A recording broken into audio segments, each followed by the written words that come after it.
আসসালামু আলাইকুম রহমতুল্লাহি ওবরাকাতু নাহমাদুহু ওয়া নুসাল্লি আলা রাসূলিহিল কারীম আম্মা বাদ বিসমিল্লাহির রহমানির রহিম আলহামদুলিল্লাহ। আল্লাহ সুবহানাহু ওয়া তাআলার অশেষ মেহেরবানি যে আমরা আমাদের ফরজে আইন কোর্সের আজ ১৯তম সেশনে জয়েন করেছি সকলে। গত ক্লাস থেকে আমাদের মুআশারাত পর্ব শুরু হয়েছে। এ ব্যাপারে বিস্তারিত অলরেডি আলোচনা করা হয়েছিল। তো প্রথম সেশনটায় আমরা স্পেসিফিক্যালি আলোচনা করেছি পিতামাতা এবং সন্তান এর মধ্যকার যেই দায়িত্ব এবং কর্তব্য এবং অধিকার রয়েছে সে বিষয়গুলো নিয়ে আমরা আজকের সেশনে আহ ইন জেনারেল আত্মীয় স্বজন প্রতিবেশী এবং সাধারণ মুসলিমদের অধিকার নিয়ে আলোচনা করব। তো টপিকটা অনেক অনেক বিস্তৃত। তো যার কারণে প্রত্যেকটা বিষয় খুবই ধরে ধরে আলোচনা করা সম্ভব নয়। আহ মোটা দাগে যে বিষয়গুলো খুবই জরুরি সে বিষয়গুলো ইনশাল্লাহ আলোচনা করব, আল্লাহ তৌফিক দিলে।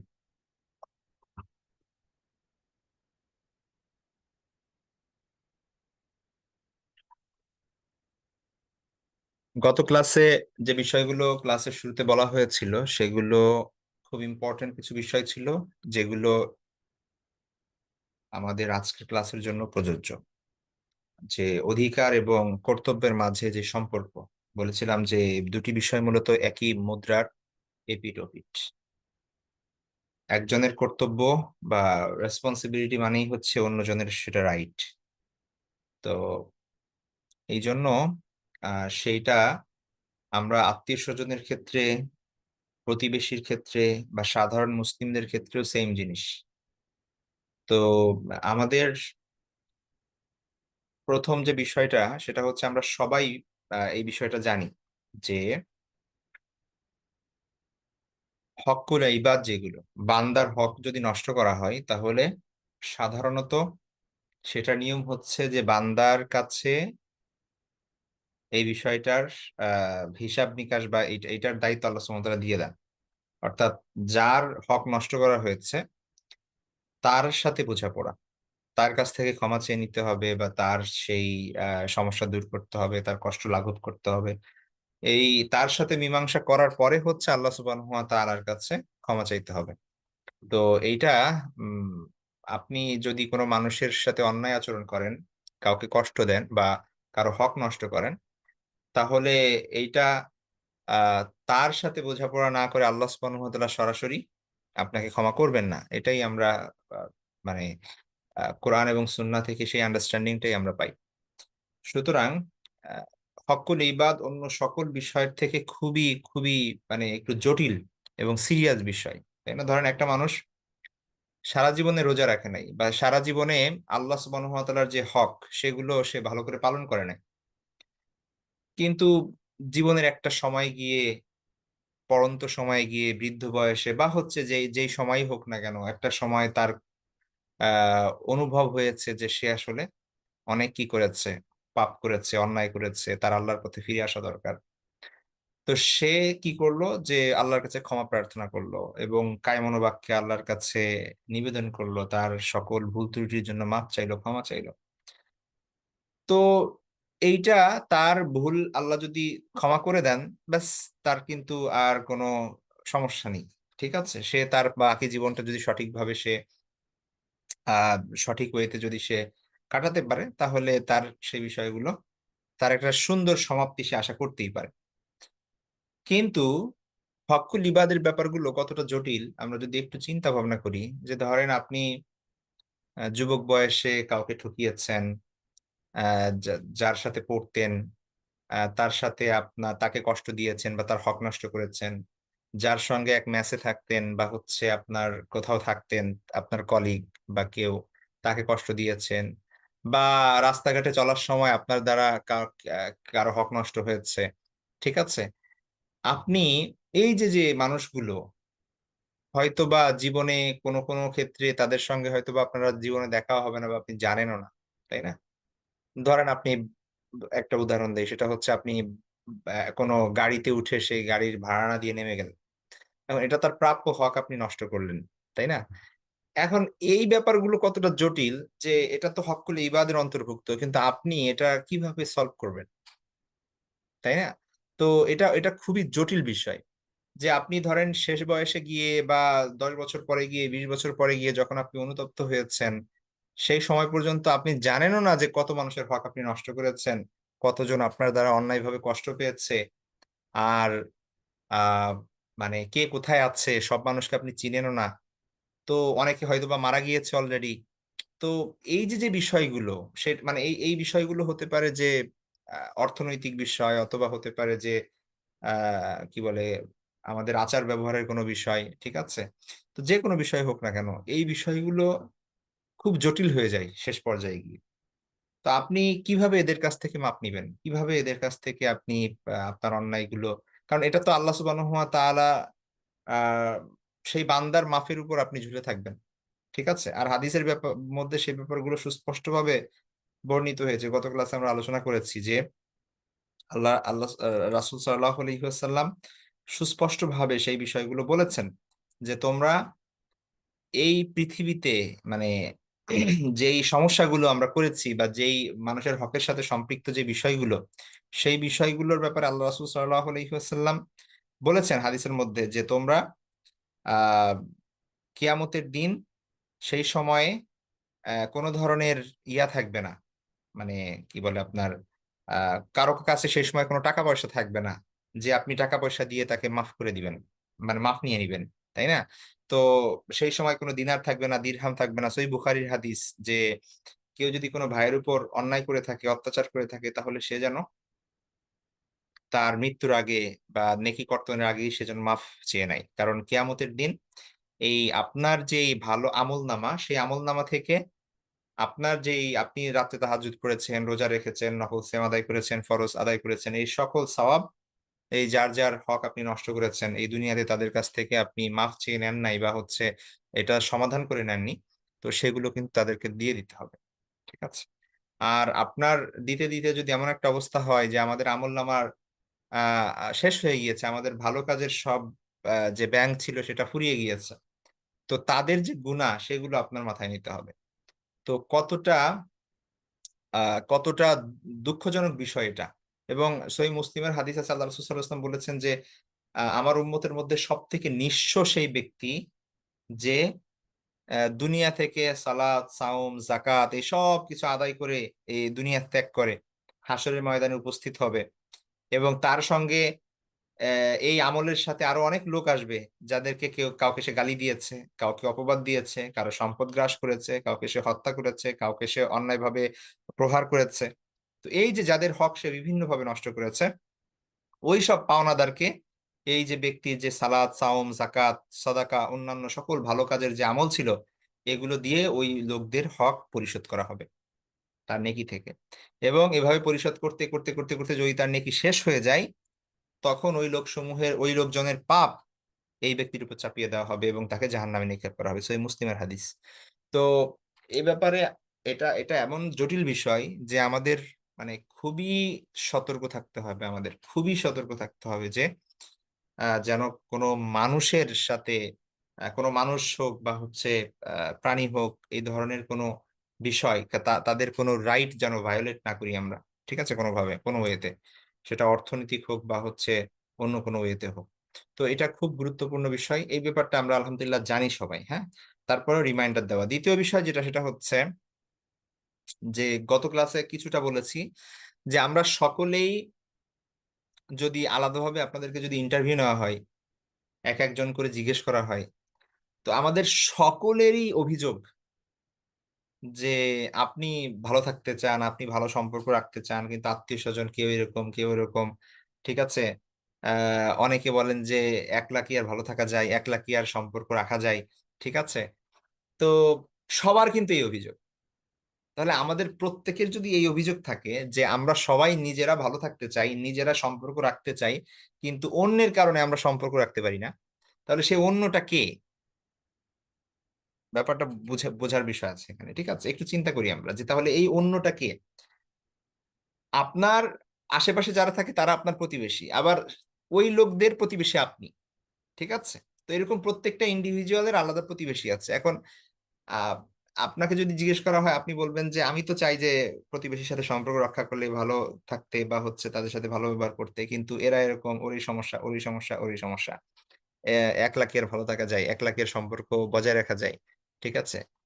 তো এরকম প্রত্যেকেরই অভিযোগ এরকম, প্রত্যেকেরই অভিযোগ এরকম। তাহলে প্রত্যেকের যদি এই সেম অভিযোগ থাকে, তাহলে এই অন্য বা যেই মানুষটাকে এখানে এখানে ভিলেনটা কি আসলে? ঠিক আছে। তো এইখানে এইখানে হিউম্যান সাইকোলজিটা আমাদের বোঝার বিষয় আছে এখানে, যে মানুষের ব্রেইন, মানুষের আচার আচরণ, মানুষের এই বিষয়গুলো আসলে কিভাবে কাজ করে। আমাদের প্রত্যেকের মধ্যেই ভালো সাইড আছে, প্রত্যেকের মধ্যেই আবার খারাপ সাইড আছে, ঠিক আছে?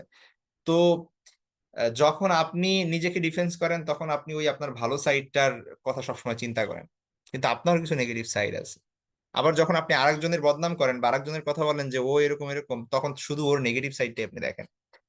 তো অথচ হাদিসের মধ্যে আমরা সুস্পষ্টভাবে বুঝতে পারি যে অন্যকে ক্ষমা করা, বা অন্যের ভুল ত্রুটিকে উপেক্ষা করা, এবং নিজের ভুল ত্রুটির দিকে তাকানো, এটা জরুরি। এই কাজটা যদি আমরা সবাই করি, তাহলে কিন্তু আমরা সবাই ভালো, কেউ কারোর প্রতি অভিযোগ করবো না, সবাই চেষ্টা করবো ভালো থাকার জন্য।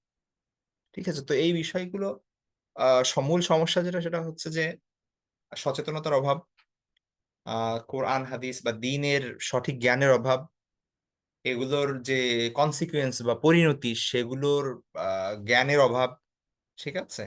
এবং একদম বেসিক কর্টেসি, সৌজন্যতার অভাব। তো এই বিষয়গুলোর কারণেই মূলত আমাদের সমাজের নানান সমস্যা। হ্যাঁ, সামাজিকতা বলতে একটা সময়, মানে সমাজ বলতে যে জিনিসগুলো বোঝানো হতো, মানুষের সাথে সম্পর্ক, তারপরে সেই জিনিসগুলো কিছুই নাই আমাদের।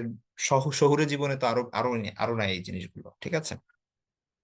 তো যে অবস্থায় আমরা থাকি না কেন, আপনি বাংলাদেশে থাকেন, সৌদি আরবে থাকেন, আমেরিকায় থাকেন, যেখানেই থাকেন, আপনি এই যুগে থাকেন আর 100 বছর আগে আসেন, আর পরে 200 বছর পরে আসেন, ইসলামের বিধান তো ইসলামের বিধান, যে আপনার আত্মীয় স্বজন তার সাথে সম্পর্ক বজায় রাখাই ইসলামের বিধান। এখন আধুনিক সমাজে সেটা করা হয় না, সেটা আলাদা ব্যাপার, ঠিক আছে? এখন মানে আধুনিক সভ্যতায় এসে বাবা মাকে কি বলে হচ্ছে বৃদ্ধাশ্রমে পাঠাচ্ছে, এবং সেটা সবাই মেনে নিচ্ছে, তারপরে ওইভাবে সম্পর্ক রাখছে না, খেয়াল রাখছে না, খোঁজ রাখছেন না। এখন সবাই মিলে মেনে নিলেও ইসলাম সেটা মেনে নিবে না। ইসলাম যেটা 1400 বছর আগে ছিল, এখনো সেটা আছে, আবার 1000 বছর পরেও ইসলাম যদি থাকে, সেটা পৃথিবী যদি থাকে, তাহলে ইসলাম তার রুল অনুযায়ী থাকবে। তো আমাদের ইসলামের সাথে ফিট হতে হবে। ইসলামকে আমরা আধুনিক সময়ের সাথে ফিট করার চেষ্টা না করে, আমরা আধুনিক মানুষরা ইসলামের সাথে ফিট হতে হবে। এটা হচ্ছে খুব জরুরি সকল ক্ষেত্রে, ঠিক আছে? সেটা আত্মীয় স্বজন হোক, প্রতিবেশী হোক, সাধারণ মুসলিমদের ক্ষেত্রে হোক। কারণ আবারও বলছি, এই বিষয়গুলো জানা, এই বিষয়গুলো বোঝার চেষ্টা করা বা মানার চেষ্টা করা কেন জরুরি? কারণ হচ্ছে এই যে যে রাইটস, এগুলোর সাথে আমরা খুব ওতপ্রোতভাবে জড়িত। আপনার কারণে যদি কারো রাইটস ভায়োলেশন হয়, আপনার কারণে যদি কারো অধিকার ক্ষুণ্ণ হয়, কারো হক নষ্ট হয়, তাহলে সেইটা কিন্তু খুব ডেঞ্জারাস বিষয়।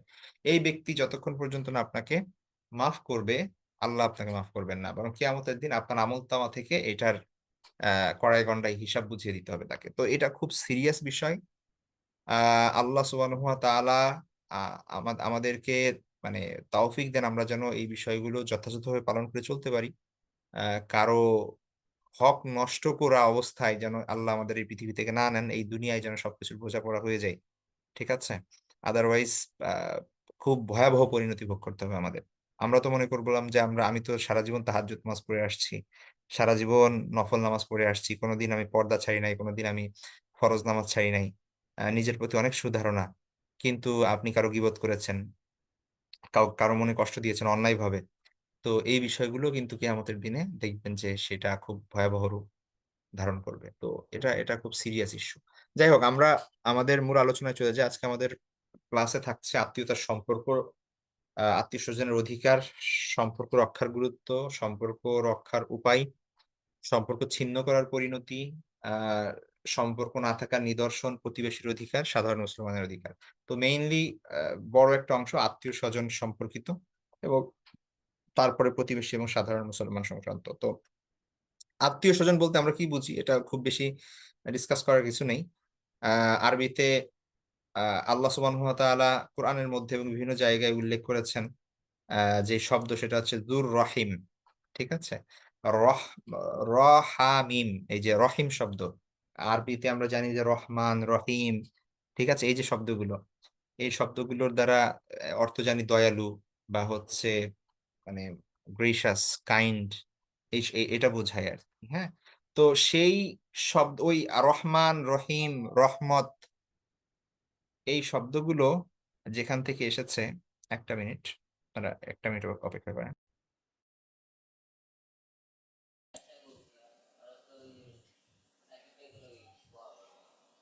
আমরা কিছু সময় অপেক্ষা করি, ইনশাল্লাহ উস্তাদ আসলে আবার ক্লাস কন্টিনিউ হবে। আপনারা ক্লাসে থাকেন, কেউ লিভ নিয়েন না, হ্যাঁ।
তারপর 1 মিনিটের মধ্যে ওস্তাদ চলে আসবে।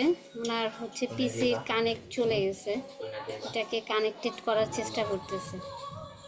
একটুখানি সবর থাকি সবাই, প্লিজ।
ওকে। তো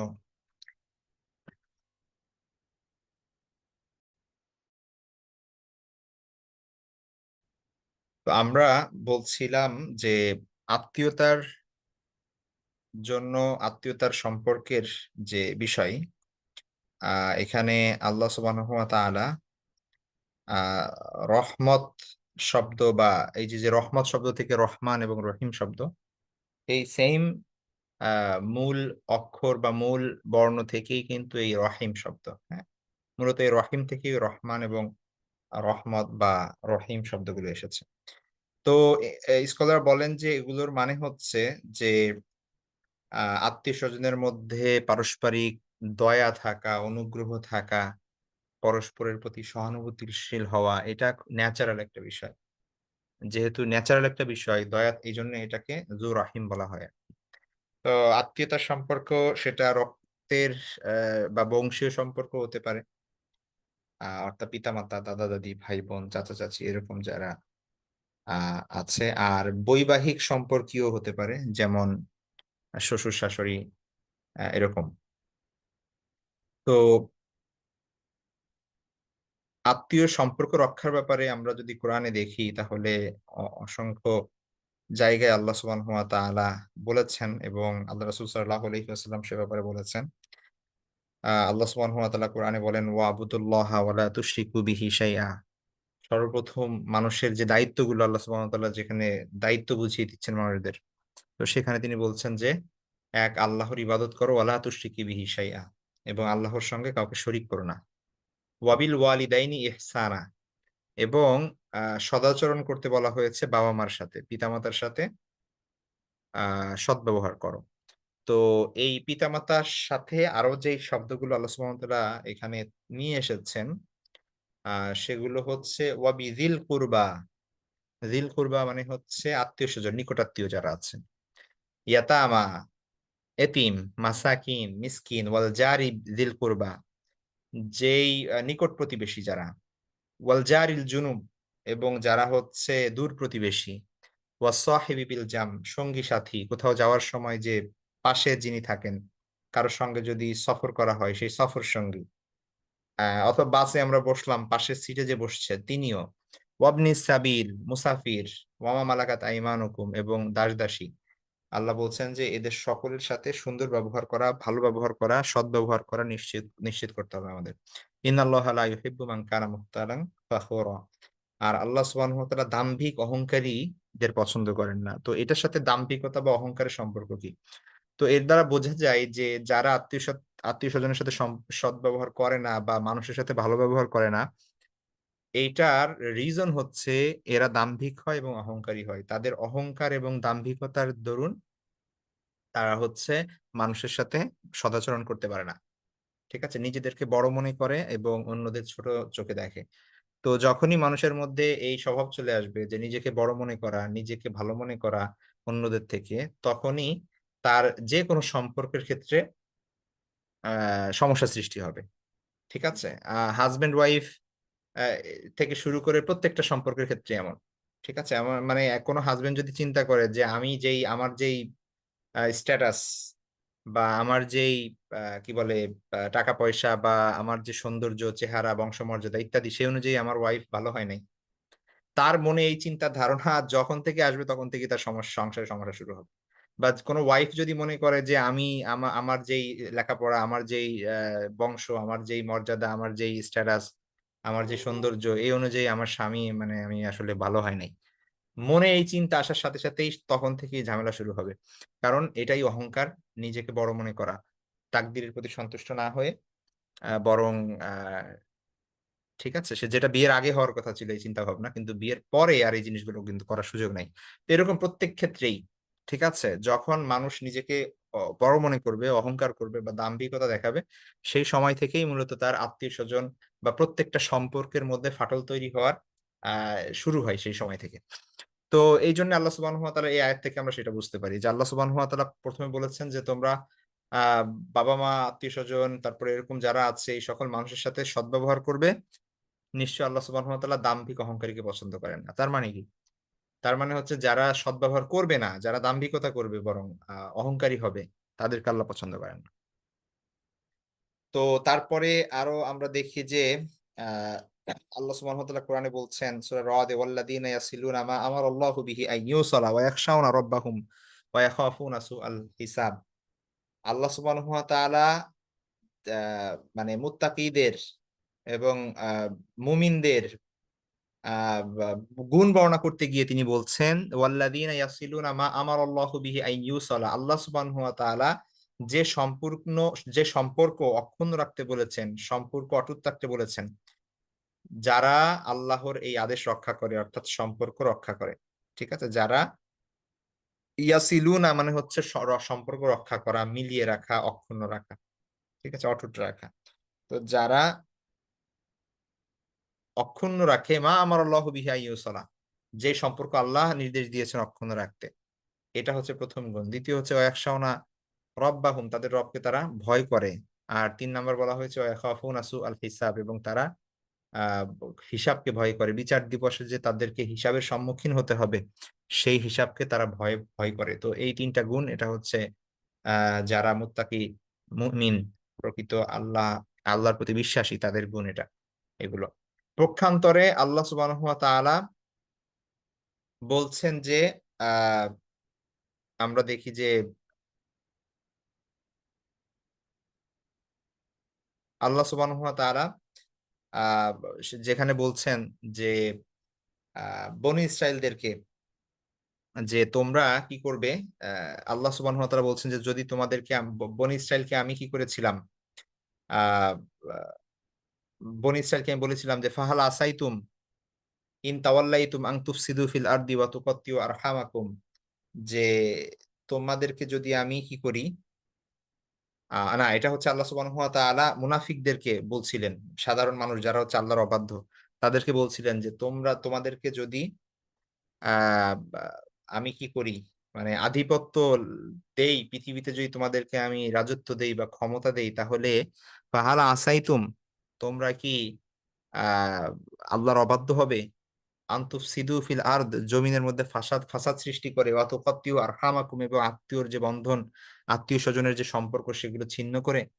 ঠিক আছে, তো তেমনি ভাবে আল্লাহ সুবহানাহু ওয়া তাআলা বনু ইসরাইলের ব্যাপারে যখন বলছেন, সেখানে বলছেন যে আমি তাদেরকে কি করেছিলাম, তাদের কাছ থেকে যে ওয়াদা নিয়েছিল আল্লাহ সুবহানাহু ওয়া তাআলা, বনু ইসরাইলের মাথার উপর তুর পাহাড় ধরে তাদের থেকে জোর করে যে ওয়াদা নিয়েছিল, সেই ওয়াদার কথা আল্লাহ স্মরণ করে দিচ্ছে যে যে ওয়াইদ আখাযনা মিসাকা বানি ইসরাইল, বনি ইসরাইলের থেকে যখন আমি ওয়াদা নিয়েছিলাম কি, লা তা'বুদুনা ইল্লাল্লাহ, যে তোমরা আল্লাহ ব্যতীত কারো ইবাদত করবে না, ওয়াবিল ওয়ালিদাইনি ইহসানা, বাবা মার সাথে ভালো ব্যবহার করবে, ওয়াদিল কুরবা, আত্মীয় নিকট আত্মীয়, ওয়াল ইয়াতামা, ইতিম, ওয়াল মাসাকিন, মিসকিন, তাহলে দরিদ্র এবং এতিম এবং আত্মীয় স্বজন, পিতামাতা, তাদের সঙ্গে সদ্ব্যবহার করবে। তো এই ওয়াদা আল্লাহ সুবহানাহু ওয়া তাআলা শুধু আমাদের জন্য দেন নাই, মানে এই ওয়াদা পূর্ববর্তী আহ নবী রাসূলদের উম্মতদের থেকেও এই ওয়াদা তিনি নিয়েছিলেন। তো এটা একটা সার্বজনীন বিষয় যে আত্মীয় স্বজনের সম্পর্ক, এটা খুব গুরুত্বপূর্ণ একটা বিষয়। তো তেমনি ভাবে অনেক হাদিস আমরা দেখি, সেই হাদিসের মধ্যেও আল্লাহ রসুল সাল্লাল্লাহু আলাইহি ওয়াসাল্লাম সেখানে আহ, বিভিন্ন হাদিসের মধ্যে আত্মীয় স্বজনের সাথে সম্পর্ক রক্ষার বা আত্মীয়তার সম্পর্কের যে গুরুত্ব, সে বিষয়গুলো তুলে ধরেছেন। আমরা একটা হাদিসের মধ্যে দেখি যে একজন আবু আইয়ুব আনসারী রাদিয়াল্লাহু তাআলা থেকে বর্ণিত একজন সাহাবী রাসূল সাল্লাল্লাহু আলাইহি ওয়াসাল্লামের কাছে এসে বললেন যে আখবিরনি আমালিন ইউদখিলুনিল জান্নাহ, হে আল্লাহ রাসূল, আমাকে এমন একটা আমলের কথা বলে দিন যে আমল আমাকে জান্নাতে প্রবেশ করাবে। তো তখন আল্লাহ রাসূল সাল্লাল্লাহু আলাইহি ওয়াসাল্লাম তিনি আহ আল্লাহ রাসূল সাল্লাল্লাহু আলাইহি ওয়াসাল্লাম যেই কয়েকটা কথা বলেন, ঠিক আছে, তো তার মধ্যে একটা হচ্ছে তা'বুদুল্লাহ, তুমি আল্লাহর ইবাদত করবে, ওয়ালা তুশরিক বিহি শাইআ, আল্লাহর সাথে কাউকে শরীক করবে না, ওয়া তুকিমুস সালাহ, সালাত আদায় করবে, ওয়া তুতি যাকাত, যাকাত আদায় করবে, ওয়া তাসিলুর রাহিম, এবং আত্মীয়তার সম্পর্ক রক্ষা করবে। তো আত্মীয়তার সম্পর্ক রক্ষা করা আল্লাহর নির্দেশ, আল্লাহর রাসূলের নির্দেশ। তো সুতরাং এটার গুরুত্ব আমরা বুঝতে পারি এই জায়গা থেকে। এছাড়াও আরো অনেক হাদিস আছে, যেমন একটা হাদিসের মধ্যে একজন এসে জিজ্ঞেস করলো যে হে আল্লাহ রাসূল, আমাকে এমন একটা আহ আমলের কথা বলে দিন যেটা আমাকে জান্নাত থেকে দূরে নিয়ে নেবে, এবং জান্নাতের কাছে নিয়ে নেবে এবং জাহান্নাম থেকে দূরে নিবে, যেটা জান্নাতের নিকটবর্তী করবে আমাকে এবং জাহান্নাম হতে দূরবর্তী করবে। তখন আল্লাহ রাসূল সাল্লাল্লাহু আলাইহি ওয়াসাল্লাম এই কথাই বললেন আনতা তা'বুদুল্লাহ ওয়া লা তুশরিকু বিহি শাইআ ওয়া তুকিমুস সালাহ ওয়া তু'তিজ যাকাহ ওয়া তাসিলুর রাহিম। আল্লাহর ইবাদত করতে হবে, আর কারো ইবাদত করা যাবে না। সালাত আদায় করতে হবে, যাকাত দিতে হবে এবং আত্মীয়তার সম্পর্ক রক্ষা করতে হবে। তো আত্মীয়তার সম্পর্ক আল্লাহ সুবহানাহু ওয়া তাআলা যেখানে মানে আল্লাহর সাথে শরিক করা না করা, সালাত আদায় করা, যাকাত আদায় করা এত গুরুত্বপূর্ণ জিনিসের সাথে আল্লাহ সুবহানাহু ওয়া তাআলা এটার সাথে নিয়ে আসছেন। তাহলে এটার দ্বারাই আমরা বুঝতে পারি যে এটার গুরুত্ব কত বেশি। তো এখন এটা গেল হচ্ছে গুরুত্ব বুঝতে পারলাম। এছাড়াও কোরআন এবং হাদিসের আলোকে আত্মীয়তার সম্পর্ক রক্ষার যে ফজিলত, যে বেনিফিট আছে, এগুলো আমাদের জানা দরকার। আমরা তাহলে বুঝতে পারবো যে আসলে আমরা আত্মীয়তার সম্পর্ক নষ্ট করার মাধ্যমে নিজেদের কোনো উপকার করি না, বরং আমরা ক্ষতিই করি। তো আমরা মনে করি যে নিজেরা লাভ করে ফেলছি একা, একা থেকে। তো কিন্তু এটা মূলত আমরা অনেক আরো বেনিফিট থেকে, আরো ভালো অনেক ফজিলত থেকে আমরা বঞ্চিত হচ্ছি। ঠিক আছে? আত্মীয়তার সম্পর্ক রক্ষার ফজিলতের মধ্যে ১ম বিষয় যেটা সেটা হচ্ছে যে আল্লাহ আর রাসূল সাল্লাল্লাহু আলাইহি ওয়াসাল্লাম বলেন, "ওমান কানা ইউমিনু বিল্লাহি ওয়াল ইয়াউমিল আখির ফালইয়াসিল রাহিমা।" যে ব্যক্তি আল্লাহ এবং পরকালকে বিশ্বাস করে সে যেন আত্মীয়তার সম্পর্ক রক্ষা করে। তার মানে একজন মানুষ আল্লাহকে বিশ্বাস করে কি করে না, পরকালকে বিশ্বাস করে কি করে না, তার পরিচায়ক হচ্ছে আত্মীয়তার সম্পর্ক রক্ষা করা। ঠিক আছে? অর্থাৎ আমরা সবাই দাবি করি আমরা আল্লাহকে বিশ্বাস করি। কিন্তু ওই বিশ্বাস আমাদের অন্তরে বদ্ধমূল আছে কিনা? আ পরকালকে আমরা বিশ্বাস করি এটা আমরা বলি। কিন্তু এই বিশ্বাস কি আমরা অনুধাবন করতে পারছি কিনা সেটা ডিপেন্ড করে এই যেই সাইন সেটার উপর। সেই সাইনটা হচ্ছে সেই নিদর্শনটা হচ্ছে যে আত্মীয়তার সম্পর্ক রক্ষা করা, বজায় রাখা। তো আল্লাহর আনুগত্যের প্রকাশ এটা। আল্লাহ সুবহানাহু ওয়া তাআলা বলছেন, "ওয়াল্লাযীনা ইয়াসিলুনা মা আমারাল্লাহু বিহি আইয়ুসাল্লা ওয়া ইয়াখশাউনা রাব্বাহুম ওয়া ইয়াখফুনা সুআল হিসাব।" এটা আমরা অলরেডি পড়েছি আয়াতটা। আ তারপরে হচ্ছে এর মধ্যে রাসূল সাল্লাল্লাহু আলাইহি ইসলামের ওসিয়ত, আল্লাহ রাসূল সাল্লাল্লাহু আলাইহি ইসলাম যেই কয়েকটা বিষয় খুব গুরুত্বের সাথে বলতেন, তার মধ্যে একটা হচ্ছে যে এই আ কি বলে এই আত্মীয়তার সম্পর্ক রক্ষা করা। একটা পার্টিকুলার হাদিস এখানে উল্লেখ করা হয়েছে।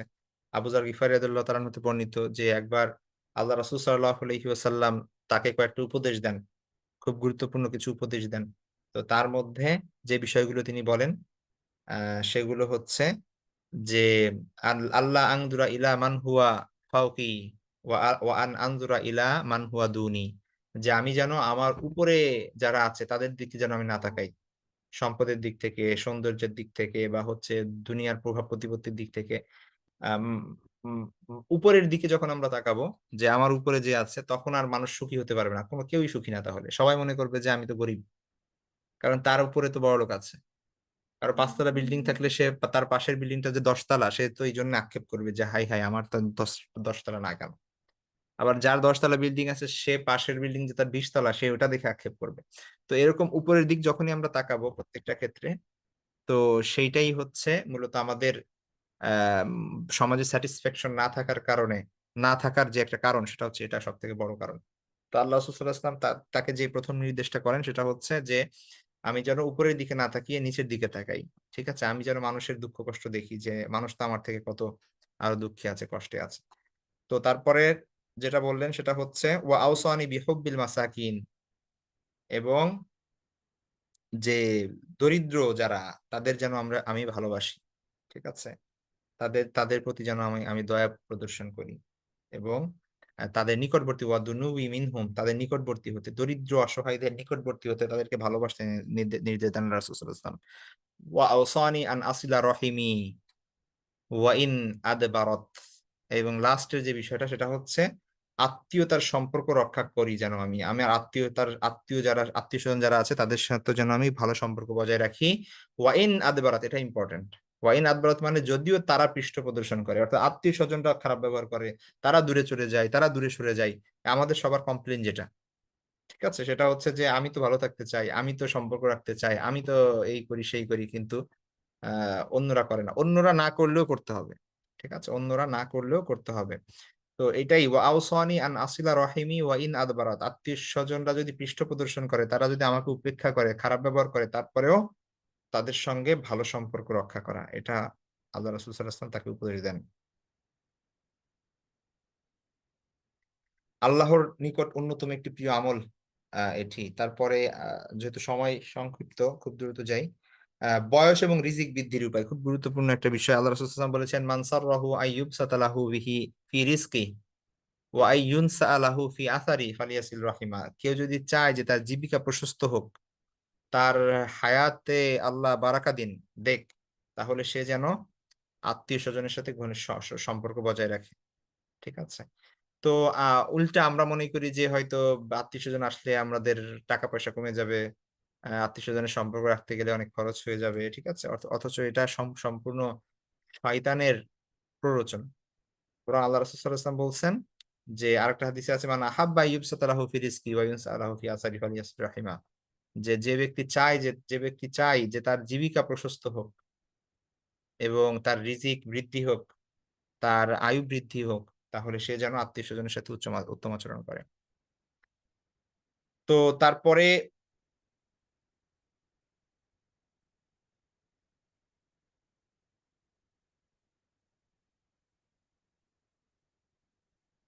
তারপরে আরো দেখি আমরা, এছাড়াও আরো অনেক বিষয় আছে এখানে, গুরুত্বপূর্ণ অনেক পয়েন্ট দেওয়া আছে, প্রত্যেকটা ধরে ধরে আত্মীয় করা যাচ্ছে না। তো এখানে দেখেন আর একটা আত্মীয়তার সম্পর্ক কিয়ামতের দিন সাক্ষী দিবে। আল্লাহ সুবহানাহু ওয়া তাআলা, রাসূল সাল্লাল্লাহু আলাইহি ওয়াসাল্লাম বলছেন যে, ওয়াকুল্লু রাহিমিন আতিয়াতুন ইয়াউমাল কিয়ামা আমামা সাহিবিহা তাশহাদু লাহু বিসিলাতিন ইন কানা ওয়াসালাহা ওয়া আলাইহি বিকাতিয়াতিন ইন কানা কাতাআহা। মানুষের মধ্যে যে সম্পর্কগুলো, রক্তের যে বন্ধন বিশেষ করে, এই প্রত্যেকটা বন্ধন, প্রত্যেকটা সম্পর্ক কিয়ামতের দিন আসবে। ঠিক আছে? মানুষের সম সম ওই ওই মানুষের সাথে, যে মানুষের সাথে এই সম্পর্কটা সম্পৃক্ত, আপনার সঙ্গে আপনার ভাইয়ের সাথে আপনার ভ্রাতৃত্বের সম্পর্ক, আপনার ওয়াইফের সাথে আপনার আ মানে কি বলে স্বামী-স্ত্রীর সম্পর্ক, আপনার বাবা-মার সাথে আপনার এই যে সন্তানের বা পিতৃত্বের সম্পর্ক, আ মাতৃত্বের সম্পর্ক বা সন্তানের যে সম্পর্ক, এরকম প্রত্যেকটা সম্পর্ক কিয়ামতের দিন এই সংশ্লিষ্ট ব্যক্তিদের কাছে আসবে। হয় তার পক্ষে সাক্ষ্য দিবে অথবা তার বিপক্ষে সাক্ষী দিবে। ঠিক আছে? কখন পক্ষে সাক্ষী দিবে? ইন কানা ওয়াসালাহা, যদি সে আত্মীয়তার সম্পর্ক, যদি সে কি করে থাকে, আ যদি সে যুক্ত রাখে, সম্পর্ক যদি ঠিক রাখে, তাহলে তার পক্ষে সাক্ষী দিবে।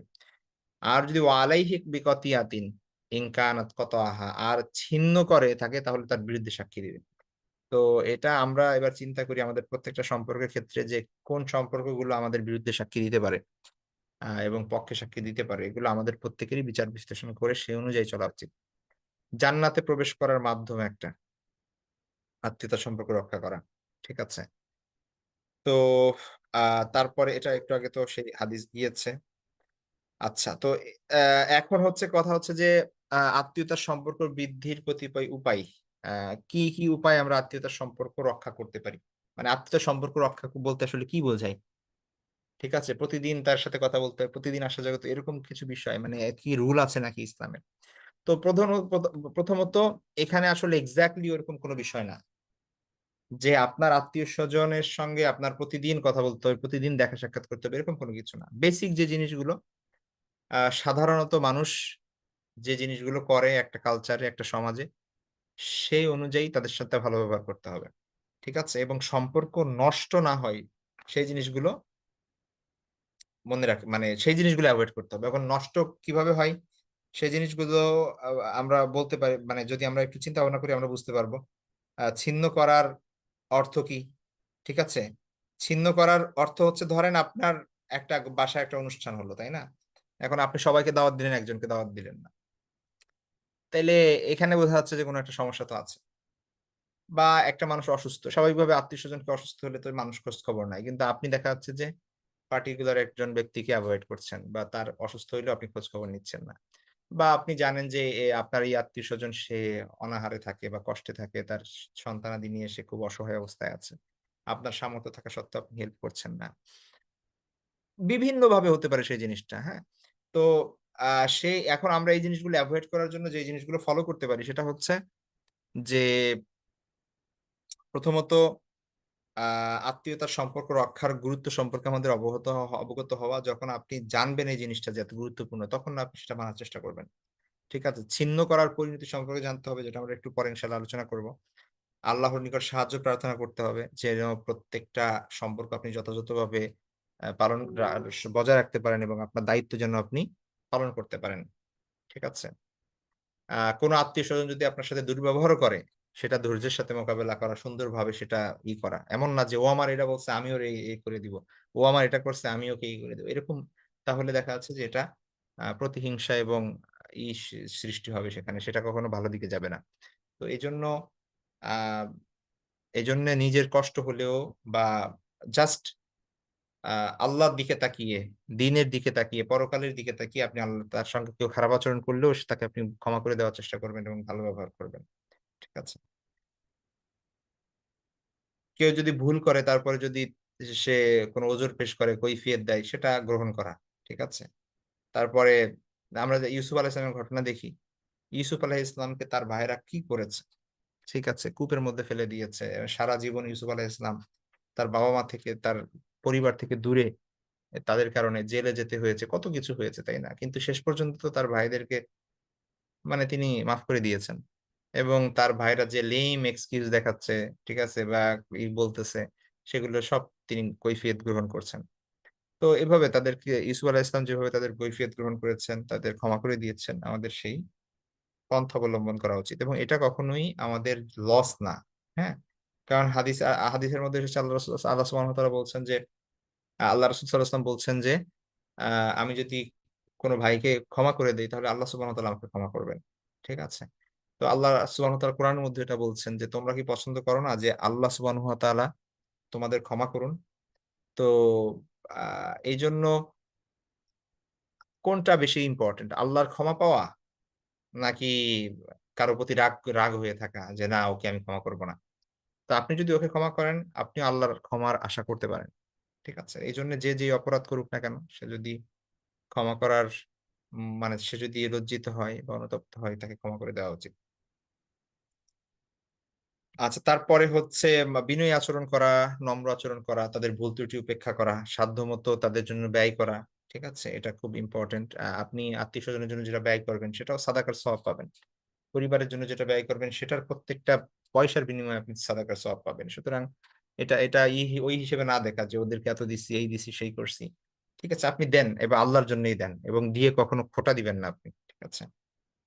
তো অনেক সময় আমরা এই খোঁটা দেই। এই দিয়েছি, এই করেছি, সেই করেছি ইত্যাদি, ইত্যাদি। এগুলো করলে কিন্তু যেটা হচ্ছে প্রথমত আল্লাহ রাসূলের একটা হাদিস আছে, লা ইয়াদখুলুল জান্নাতা মান্নান। খোঁটা দানকারী কখনো জান্নাতে প্রবেশ করবে না।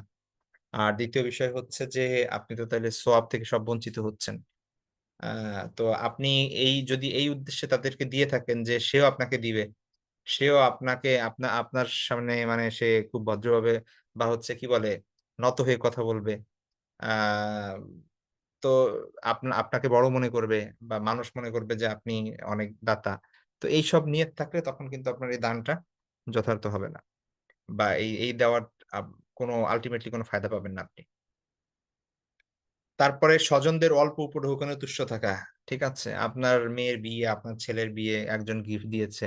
খুব সামান্য বা কেউ দেয় নাই। এটা নিয়ে না করা। কোন এক্সপেকটেশন না রাখা। ঠিক আছে?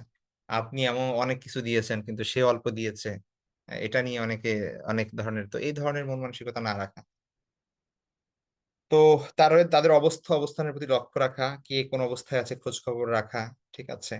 আ বা দেখা সাক্ষাতের চেষ্টা করা যতটা সম্ভব বিভিন্ন অকেশনে ঈদ উপলক্ষে বা বিভিন্ন বছরে একবার হইলেও মানে অনেক সময় আমরা ঢাকা থাকি, গ্রামের কোনো খোঁজ খবর নেই না কি অবস্থা। মাঝে, মাঝে যাওয়া উচিত। নিজেদের বংশের মানুষ, আত্মীয়স্বজন, আ পাড়া-প্রতিবেশী তাদের খোঁজ খবর নেওয়া উচিত। কেউ অসহায় থাকলে নিজের সামর্থ্য অনুযায়ী সহযোগিতা করার চেষ্টা করা উচিত। তাদের কষ্ট না দেওয়া, তাদের সমস্যা দূর করা। তাদের ভর্ৎসনা, তিরস্কার থেকে বিরত থাকা, আত্মীয়দের সমালোচনা সহ্য করা। কেউ যদি সমালোচনা করে, আ করুক। এটাকে সহ্য করে নেওয়া। কোন রিঅ্যাক্ট না করা। আত্মীয়দের সাথে হাসি ঠাট্টার মধ্যপন্থা অবলম্বন করা। অনেক সময় নিজেদের মধ্যে এমন হাসি ঠাট্টা হয় যেটা আ খুব বড় মানে খারাপ দিকে মোড় নেয় আরকি। হ্যাঁ? নিজেদের মধ্যে অনেক সময় এই নিয়ে বিশেষ করলে অনেক সময় হয় যে যখন তাদের মধ্যে দিনদারিতা থাকে না। অনেক সময় বিয়ে বা বিভিন্ন উপলক্ষে নারী ঘটিত অনেক হাসি তামাশা করতে গিয়ে অনেক সময় ঝগড়া বিবাদের পর্যায়ে পৌঁছে যায়। তো এই সব জিনিস থেকে দূরে থাকা। ঝগড়া বিবাদের পথ পরিহার করা। পরস্পর উপঢৌকন বিনিময় করা। হাদিসের মধ্যে আছে তাহাদ্দু তাহাব্বু। তোমরা পরস্পর হাদিয়া দাও, গিফট দাও তাহলে একে অপরের মধ্যে হৃদ্যতা, ভালোবাসা বৃদ্ধি পাবে। তারপরে যথাসময়ে আত্মীয়দের স্মরণ করতে আগ্রহী হওয়া, যে কোনো বিবাহ শাদী, ওলিমা বা কেউ মারা গেলে, ঠিক আছে? তো এই সকল ক্ষেত্রে পারস্পরিক সম্পর্ক বজায় রাখা, একজন আরেকজনের পাশে দাঁড়ানো, আত্মীয়দের মাঝে বিবাদ মীমাংসা উৎসাহী হওয়া। কেউ ২ জন গ্যাঞ্জাম লাগছে, আপনি সেখানে যেয়ে মধ্যস্থতা অবলম্বন করা, মিলিয়ে দেওয়ার চেষ্টা করা। পরিত্যক্ত সম্পদ বন্টনের দ্রুততা, এটা খুব গুরুত্বপূর্ণ বিষয়। অনেক সময় বাবা মারা যায়, বা ওই সম্পদ ওইভাবেই থাকে। বোনদেরকে দেওয়া হয় না, ভাগযোগ করা হয় না। অনেকদিন পরে দেখা যাচ্ছে যে বোনদেরকে বঞ্চিত করা হয়। বা পরবর্তীতে এটা নিয়ে দ্বন্দ্ব হয়, ঝামেলা তৈরি হয়। এটার সাথে, সাথে কি করা উচিত? যত দ্রুত সম্ভব যার পাওনা সেটা দিয়ে দেওয়া উচিত। তো যৌথ অনুষ্ঠানে ঐক্যমতের প্রতি আগ্রহী হওয়া। আ এছাড়াও আত্মীয়তার সম্পর্ক রক্ষা করাকে আল্লাহর নৈকট্য লাভের মাধ্যম মনে করা, এরা সবথেকে গুরুত্বপূর্ণ বিষয়। এই সবকিছু করতে হবে আল্লাহর সন্তুষ্টির জন্য। ঠিক আছে? দুনিয়ার কোনো প্রাপ্তির জন্যে না। কারণ দুনিয়ার প্রাপ্তি যখনই আপনি রাখবেন, কারো থেকে এক্সপেকটেশন রাখবেন, তখনই আপনার এক্সপেকটেশন অনুযায়ী আপনি ফলাফল পাবেন না। আর যখন ফলাফল পাবেন না, তখনই হচ্ছে আপনার মধ্যে প্রবলেম সৃষ্টি হবে। হ্যাঁ? মন মানসিকতায় প্রবলেম সৃষ্টি হবে। কিন্তু আপনি একজনকে হাদিয়া দিয়েছেন, গিফট দিয়েছেন, আপনি আল্লাহকে খুশি করার জন্য দিয়েছেন। এখন সে আপনাকে না দেখ, তাতে আপনার কিচ্ছু যায় আসে না। আপনি আরেকজনের সাথে ভালো ব্যবহার করতেছেন আল্লাহকে সন্তুষ্টির উদ্দেশ্যে, আল্লাহর সন্তুষ্টির উদ্দেশ্যে। এখন সে আপনার সাথে খারাপ ব্যবহার করলে আপনি ভালো ব্যবহার করবেন। কারণ আল্লাহর সন্তুষ্টি আপনার দরকার। কিন্তু আপনি যদি তার সাথে ভালো ব্যবহার করেন যে সে অ্যা তার থেকে দুনিয়াবি কোনো ফায়দা নেওয়ার জন্যে বা নেওয়ার জন্যে, তখন দেখা যাচ্ছে যে এই জিনিসগুলো মানুষ তখন হতাশ হয় আরকি। তো এইজন্য মানুষের কাছ থেকে এক্সপেকটেশন না রেখে আল্লাহর উপর ভরসা রাখতে হবে। আচ্ছা, আ দি আ কিন্তু এর পরের বিষয় যেটা সেটা হচ্ছে আত্মীয়তার সম্পর্ক ছিন্ন করা। আত্মীয়তার সম্পর্ক ছিন্ন, আম এটা খুব জঘন্য একটা বিষয়। আ এটা কবিরা গুনাহ। আল্লাহ রাসূল সাল্লাল্লাহু আলাইহি ওয়াসাল্লাম এবং আল্লাহ সুবহানাহু ওয়া তাআলা সরাসরি তাদের বিধানের, তাদের হুকুমের, তাদের নির্দেশের ভায়োলেশন। আ তো এটা খুব গুরুত্বপূর্ণ বিষয় যে আমরা জানবো যে এটার কি অপকারিতা আছে। তো প্রথমত আত্মীয়তার সম্পর্ক ছিন্নকারী অভিশপ্ত। আল্লাহ সুবহানাহু ওয়া তাআলা বলছেন, "ফাহাল আসাইতুম ইন তাওয়াল্লাইতুম আন তুফসিদু।" একটু আগে যে আয়াতটা আমরা পড়েছি। ঠিক আছে? যে আল্লাহ বলছেন, "তোমাদের ক্ষমতা দেওয়া হলে তোমরা কি দুনিয়ায় বিপর্যয় সৃষ্টি করবে, আত্মীয়তার বন্ধন ছিন্ন করবে?" ঠিক আছে? আল্লাহ তারপরে বলছেন যে, "উলাইকাল্লাযিনা লাআনাহুমুল্লাহু।" এরাই আল্লাহর লানত প্রাপ্ত, আল্লাহর অভিশাপ প্রাপ্ত এরা। ঠিক আছে? আফা আসাম্মাহুম ওয়া আমা আবসারহুম। আল্লাহ এদেরকে বধির করে রেখেছেন, এদের চোখ অন্ধ করে দিয়েছেন। ঠিক আছে? তো এরা হচ্ছে বধির, এরা হচ্ছে দৃষ্টিহীন এবং আল্লাহর লানত এদের উপর। তারপরে আমরা অন্যত্র দেখি আল্লাহ সুবহানাহু ওয়া তাআলা বলছেন, "ওয়াল্লাযীনা ইয়ানকুদুনা আহদাল্লাহি মিন বাদি মিসাকি ওয়া ইয়াকতাউনা মা আমারাল্লাহু বিহি আন ইউসালা ওয়া ইফসিদুনা ফিল আরদি উলাইকা লাহুমুল লানাতু ওয়া লাহুম সুউদ দার।"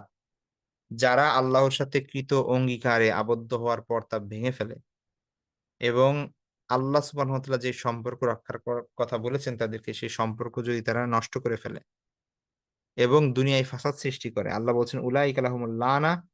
এদের জন্যই আল্লাহর অভিশাপ, ওয়ালাহুম সুউদ্দার, আর এদের জন্যই আছে জাহান্নাম, মন্দ আবাসস্থল। তারপরে আল্লাহ সুবহানাহু ওয়া তাআলা সূরা বাকারার শুরুতে যদি আমরা দেখি, আল্লাহ সুবহানাহু ওয়া তাআলা বলছেন যে, "ওয়ামা ইউদিল্লু বিহি ইল্লাল ফাসিকিন", যে আল্লাহ ফাসিকদের পথভ্রষ্ট করেন। ঠিক আছে? এখন এই ফাসেক কারা? এটার পরিচয় দিতে গিয়ে আল্লাহ বলছেন, "আল্লাযীনা ইয়ানকুযুনা আহদাল্লাহি মিন বাদি মিসাকি।" ১ নাম্বার ফাসেক কারা? অবাধ্য কারা? ১ নাম্বার হচ্ছে আল্লাহর সাথে কৃত ওয়াদা যারা ভঙ্গ করে। ২ নাম্বার ইয়াকতাউনা মা আমারাল্লাহু বিহি আন ইউসালা। আল্লাহ যেই সম্পর্ক বা বজায় রাখার নির্দেশ দিয়েছেন সেগুলো ছিন্ন করে। ৩ নাম্বার ওয়াইফসিদুনা ফিল আরদ। দুনিয়ায় ফাসাদ সৃষ্টি করে। এই ৩ শ্রেণীর মানুষ, এরা হচ্ছে আল্লাহর অবাধ্য। এদেরকে গোমরাহ বলা হইছে। ঠিক আছে? আল্লাহ বলছেন, উলাইকা হুমুল খাসিরুন। এরাই ক্ষতিগ্রস্ত। তো তারপরে পার্থিব শাস্তি ত্বরান্বিত হবে এবং পরকালীন শাস্তি তো আছেই। প্লাস এই দুনিয়াতে আত্মীয়তার সম্পর্ক ছিন্নকারী, বিশেষ করে বাবা-মার সাথে খারাপ ব্যবহার করলে বা তাদের হক নষ্ট করলে, আল্লাহ সুবহানাহু ওয়া তাআলা দুনিয়াতেই এটার মানে কনসিকুয়েন্স দেখায় দেন।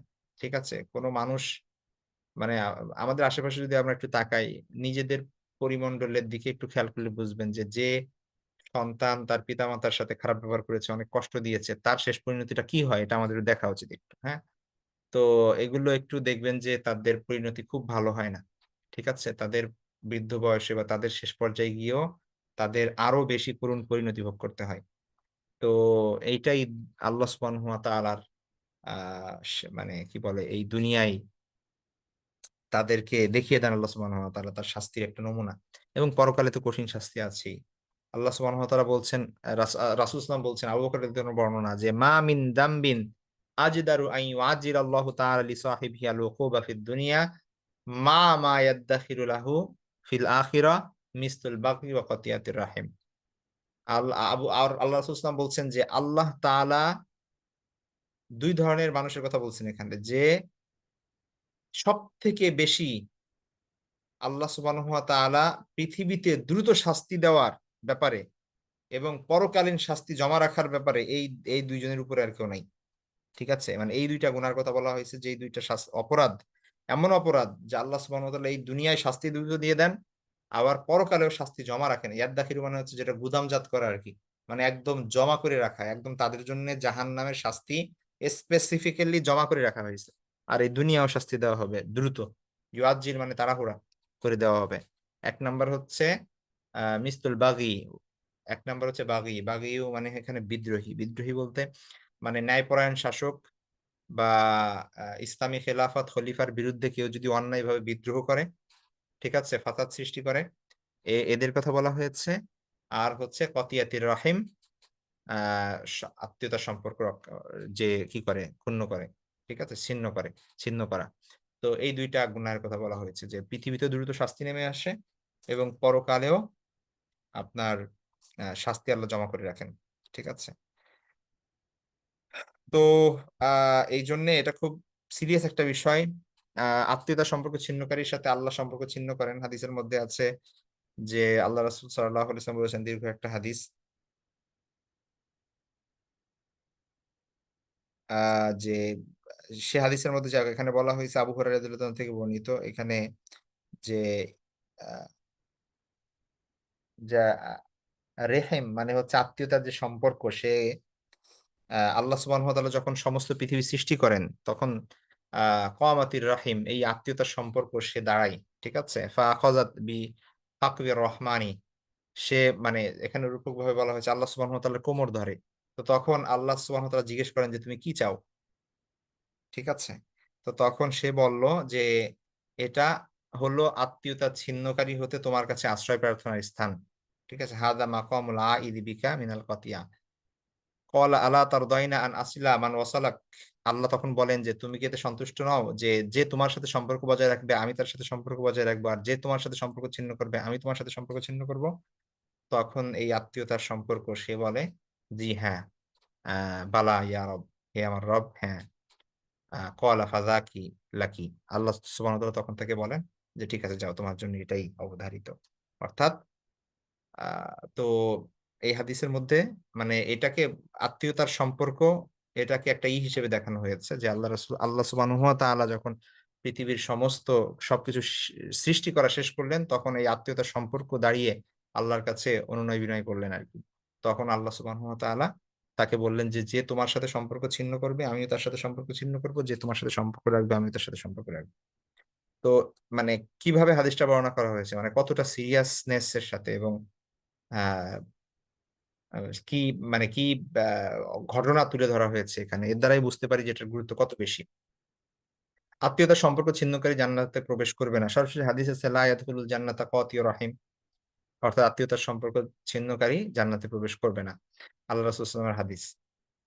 তো এই হাদিসগুলো পড়ে আমাদের বোঝা উচিত, আমরা আমাদের এই বিষয়গুলো মাথায় নেওয়া উচিত যে আত্মীয়তার সম্পর্ক রক্ষা করার গুরুত্ব কতটা বেশি এবং ছিন্ন করার পরিণতি কত ভয়াবহ। এই বিষয়গুলো সামনে রেখে তারপরে আমাদের ডিসিশন নেওয়া উচিত যে কোন বিষয়গুলো আমাদের জীবনে আসলে প্রায়োরিটি দিব আমরা।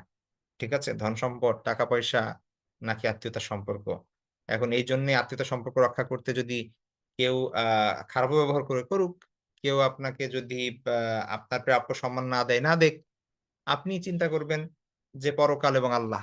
ঠিক আছে? এই চিন্তা যদি আপনি করতে পারেন তাহলেই এখন যদি সবাই এই চিন্তা করে তাহলে দেখেন আমাদের সমাজটা কোথায় যাবে। আমাদের পরিবারগুলো কত সুন্দর হবে, কত আনন্দদায়ক হবে। তো কত ভালোবাসায় পরিপূর্ণ হবে যদি আমরা সবাই এই চিন্তা করি। সবাই যদি নিজেরা মানে নিজেদের সর্বোচ্চ দিয়ে দেই সম্পর্ক রক্ষার জন্য। ঠিক আছে, তাহলে এই সমাজটা কোথায় চলে যাবে? যাই হোক, আত্মীয়তার সম্পর্ক না থাকার নিদর্শন, আহ সামর্থ্য থাকা সত্ত্বেও দরিদ্র, অসচ্ছল, অভাবী আত্মীয়-স্বজনদেরকে সাহায্য না করা, পরস্পর হাদিয়া, উপঢৌকন, গিফট বিনিময় না করা, পরস্পর দেখা সাক্ষাৎ না করা, বহুদিন, মাস, বছর অতিক্রান্ত হয়ে যাওয়ার পরেও কোন ধরনের সম্পর্ক না রাখা। ঠিক আছে? দুঃখে সুখে সমব্যথী না হওয়া বা সহমর্মী না হওয়া।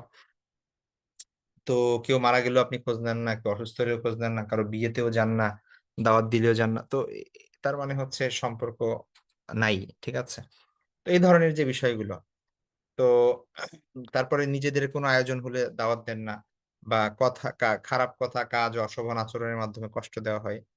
ঠিক আছে? ইত্যাদি। তো আত্মীয়তার সম্পর্ক ছিন্ন হওয়ার অনেক কারণ থাকে। তার মধ্যে অজ্ঞতা, সেগুলো এখানে নিজেরা একটু পড়ে নিবেন এই বিষয়গুলো। যাই হোক, এই বিষয়গুলো মূলত আমরা বুঝতে পারি যে আত্মীয়তা সম্পর্কের গুরুত্ব অনেক বেশি এবং সেগুলো আমাদের মেনে চলতে হবে। আমরা খুব দ্রুত শেষ করে দিব। তার আগে যেহেতু আরো ২ টা পয়েন্ট আছে আমাদের। একটা হচ্ছে প্রতিবেশীর অধিকার। প্রতিবেশীর আরবি শব্দ হচ্ছে জার। আমরা নেইবার বলি ইংলিশে। অর্থাৎ a person who lives next to us, আমাদের আশেপাশে পাশে যারা বসবাস করে তারাই হচ্ছে প্রতিবেশী। ঠিক আছে?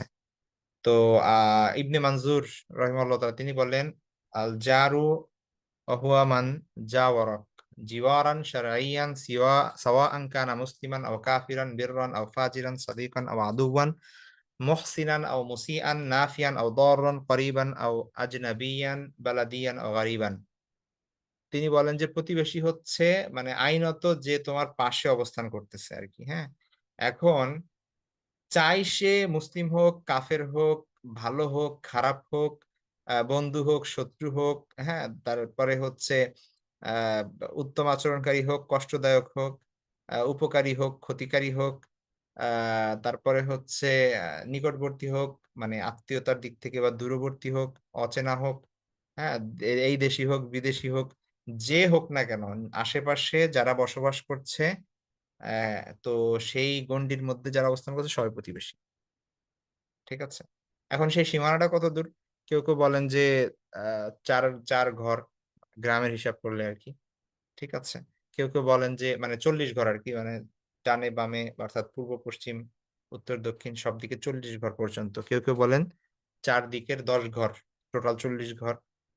কেউ বলেন আপনি যদি জোরে ডাক দেন তাহলে যারা শুনতে পায় তারাই প্রতিবেশী, বা কেউ বলেন যে এভাবে যাক, এটা কোরআন হাদিসে সুস্পষ্টভাবে এটার ব্যাখ্যা করা নাই যে প্রতিবেশী কারা। কারণ মানুষের অবস্থান একেক রকম। এখন আমরা ঢাকা শহরে একটা বিল্ডিং এর বিল্ডিং হচ্ছে ২০ তলা। সেখানে বসবাস করতেছি। আশেপাশে নিজেদের ফ্ল্যাটের বাইরে বা নিজেদের ফ্লোরের বাইরে কাউকে চিনিও না, জানিও না। তো গ্রামের অবস্থা একরকম, শহরের অবস্থা একরকম। কে কোথায় বসবাস করছে তার উপরে একেক রকম। মূলত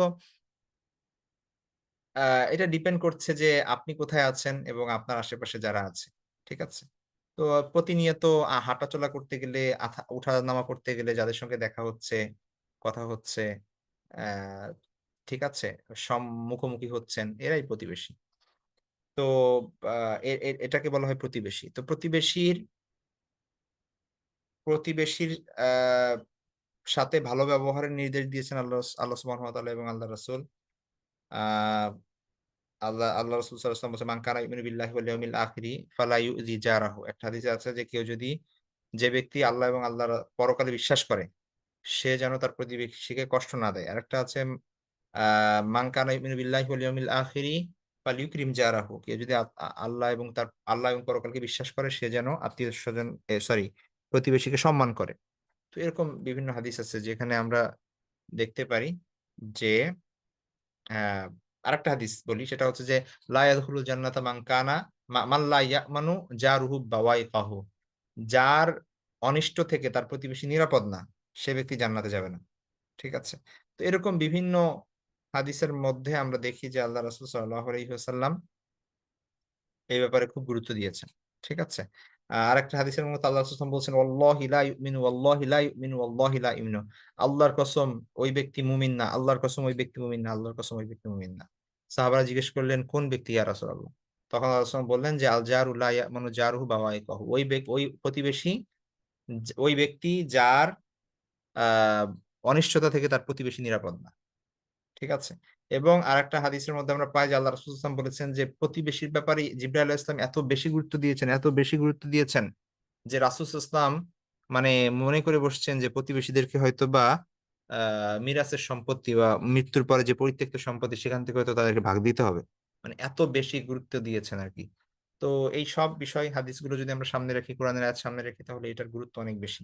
ঠিক আছে। তো প্রতিবেশীদের সাথে ঝগড়া বিবাদ না করা, আহ নিজেদের মধ্যে হাদিয়া আদান প্রদান করা, আসা যাওয়া রাখা, আহ নিজের জন্য যেটা মানে তারা তাদের প্রতি খেয়াল রাখা, কেউ যদি অভুক্ত থাকে, অসহায় থাকে তাকে সাহায্য করা। ঠিক আছে। তারপরে তারা কোনো দাওয়াত দিলে সেটা গ্রহণ করা, অবশ্যই যদি সেটাই হয় মানে শরীয়ত বিরোধী কোনো বিষয় না হয়। ঠিক আছে। এমন কোনো বিষয়ে যদি দাওয়াত দেয় যেটা সুস্পষ্ট শরীয়তের লঙ্ঘন এবং সেখানে গুনাহের সমূহ সম্ভাবনা আছে, আপনি গুনার মধ্যে জড়ায় যাবেন সেখানে গেলে। ধরেন বিয়ের গায়ে হলুদের জন্য দাওয়াত দিবে, এখন ওইখানে সবাই নাচবে, গান গাইবে, তারপরে শরীর খেলাফ বিভিন্ন অনেক কিছু করবে। তো সেগুলো ভদ্রভাবে এড়িয়ে যাওয়ার চেষ্টা করা আর কি। হ্যাঁ। তো তাদের অসুবিধা অসুবিধার প্রতি লক্ষ্য রাখা, প্রতিবেশীর জানমাল ইজ্জত আব্রু হেফাজত করা, তাদের দোষ ত্রুটি গোপন রাখা। ঠিক আছে। আল্লাহ রাসূল সাল্লাল্লাহু আলাইহি ওয়াসাল্লাম বলছেন, লা ইয়াসতুরুল্লাহু আলা আবদিন ফিদ দুনিয়া ইল্লা সাতারাহুল্লাহু ইয়াওমাল কিয়ামা। আল্লাহ বলছেন যে ব্যক্তি, রাসূল সাল্লাল্লাহু আলাইহি ওয়াসাল্লাম বলছেন যে যে ব্যক্তি দুনিয়ায় দুনিয়াতে কারো দোষ গোপন রাখে, আল্লাহ সুবহানাহু ওয়া তাআলা কিয়ামতের দিন তার দোষ গোপন রাখবে। ঠিক আছে। মান সাতারা মুসলিমান সাতারাহুল্লাহু ফিদ দুনিয়া ওয়াল আখিরাহ। যে ব্যক্তি কোনো মুসলিমের দোষ গোপন রাখে, আল্লাহ সুবহানাহু ওয়া তাআলা কিয়ামতের দিন এবং দুনিয়ায় তার দোষ গোপন রাখবে। তো এরকম আরো অনেক হাদিস আছে এই ধরনের। যদি কেউ হেল্প চায় তাকে অনুগ্রহ করা, তাকে সাহায্য করা, কেউ কর্জ চাইলে তাকে কর্জে হাসানা দেওয়া। ঠিক আছে? যদি সামর্থ্য থাকে আরকি। কারণ লা ইয়ারহামুল্লাহু মান লা ইয়ারহামুন নাস। মানুষ আল্লাহ রাসূল সাল্লাল্লাহু আলাইহি ওয়াসাল্লাম বলছেন যে ব্যক্তি মানুষের প্রতি দয়া দেখায় না, আল্লাহ তার প্রতি দয়া দেখান না। তো প্রতিবেশীর দুঃখ শোকে সান্ত্বনা দেওয়া, প্রতিবেশীর জানাজায় অংশগ্রহণ করা, ঠিক আছে? কাফন-দাফন এর ব্যবস্থা করা, মৃত্যু হলে তার পরিবারের জন্য খাবার সরবরাহ করা, আ সদাচরণ সদাচরণ করা, প্রতিবেশীর মাঝে ন্যায় বিচার করা। কেউ যদি মানে কোনো বিবাদ হয় সেটা যথাযথভাবে মীমাংসা করার চেষ্টা করা ইত্যাদি।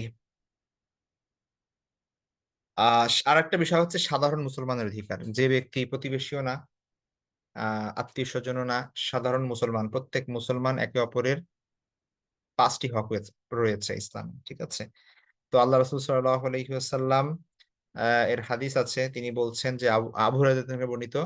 তিনি বলেন যে রাসূল সাল্লাল্লাহু আলাইহি ওয়াসাল্লাম বলেছেন, এক মুসলমানের উপর অপর মুসলমানের ৫ টি হক বা অধিকার রয়েছে। ১ আ সালাম দিলে উত্তর দেওয়া। ঠিক আছে? অর্থাৎ সালাম আদান-প্রদান করা। কেউ অসুস্থ হলে তাকে দেখতে যাওয়া, কেউ মারা গেলে তার জানাজায় শরীক হওয়া, কেউ দাওয়াত দিলে তাতে অংশগ্রহণ করা, কেউ হাঁচি দিলে তার উত্তর দেয়া। ঠিক আছে? অনেক হাদিসের মধ্যে আরেকটা জিনিস আছে, যদি কেউ সৎ পরামর্শ চায়, পরামর্শ চাই কোনো বিষয়ে তাকে সৎ পরামর্শ দেওয়া। তো এরকম ৫ টি বা ৬ টি যেই আ গা বৈশিষ্ট্য, এইটা আমাদের মধ্যে থাকতে হবে। এটা যেকোনো মুসলমান, যেকোনো মুসলমান। ঠিক আছে?